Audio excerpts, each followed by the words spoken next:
Another gala and another place to feature, and this time we are here in Pansol, Laguna in Casa Alta. For us, okay na okay talaga tong resort na to kasi it has 6 bedrooms, so it's good for 30 packs, and nabook namin to for 24 hours. And I mean, look at the place. Napaka-spacious niya, so it's perfect for family gatherings, even for yung mga corporate events niya. This is also a hot spring resort with a good mountain view, kaya makaka-relax ka talaga dito.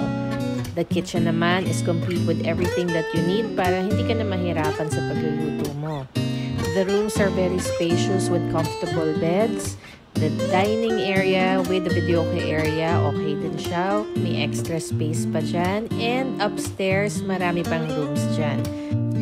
Pero isa sa magandang areas dito sa resort na to is this particular one, an extra living room area para dun sa mga hindi mahilig mag-videoke, so they can use that one to watch or play video games. And then maybe go here and see the beautiful view of the pool and the mountain. Kung gusto niyo naman malaman kung magkano ang magpabook dito sa Casa Alta for 24 hours, panoorin niyo hanggang dulo. So, ayun lang. Thank you so much for watching and see you in our next gala. Bye!